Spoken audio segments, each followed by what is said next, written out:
Bienvenue dans une exploration approfondie de la rhinite infantile. Nous allons vivre une aventure secrète à l'intérieur du nez d'un bébé. Préparez-vous pour un voyage cinématographique au cœur d'un champ de bataille microscopique.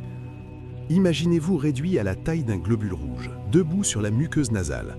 C'est cette barrière délicate entre un nouveau-né et le monde extérieur. En cas de rhinite, ce tissu ne se contente pas d'exister, il devient un champ de bataille assiégé. Voyez le nez comme un aéroport international. Les passagers, l'air qui circule. Le suspect, un allergène qui fait son apparition. La réaction, la sécurité verrouille les portes, c'est l'obstruction. L'alarme retentit, c'est l'éternuement, et les gardes inondent les terminaux de mucus. Ce n'est pas un phénomène rare, c'est une véritable épidémie silencieuse. Selon l'étude Gusto menée à Singapour, un enfant sur 4 combat cette pathologie quotidiennement. En Europe, les taux varient de 1 à 45%, avec des points sensibles, comme en France, où la cohorte Paris enregistre un taux de 9%. Mais qui sont les assaillants? Les principaux coupables sont les acariens, le pollen et les spores de moisissure. De plus, une étude sur 1000 enfants a révélé que 46% des cas de rhinite sont liés à une atopie génétique.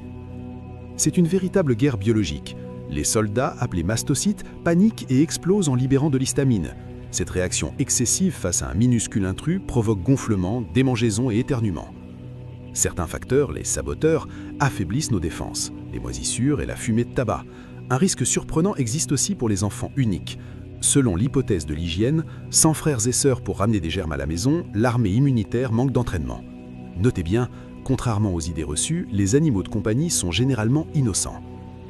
Parfois, c'est une erreur de débutant. 11% des bébés souffrent de rhinite transitoire. Leur système immunitaire agit comme un stagiaire paniqué déclenchant l'alarme sans raison. Heureusement, vers l'âge de 4 ans, ils obtiennent leur diplôme. Ils apprennent à distinguer les vraies menaces des fausses et guérissent. Le diagnostic demande un vrai travail de détective. Un nez bouché n'est qu'un indice, pas une réponse. Est-ce une allergie, une infection, un défaut structurel? Le piège est de traiter le symptôme sans trouver le coupable. N'oubliez pas, le nez est un narrateur peu fiable. Quand faut-il s'inquiéter? Une inflammation chronique accompagne 70 à 100% des cas de mucoviscidose. Ne négligez jamais un nez bouché persistant. Cela pourrait être un signal génétique et non simplement un rhume saisonnier. Regardez plus loin.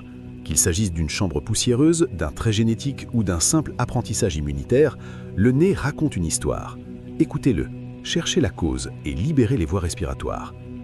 Le processus complet comprend l'inflammation, l'exposition aux allergènes, la réponse immunitaire et enfin la guérison. Basé sur les travaux de Yilmaz et al., Springer 2020.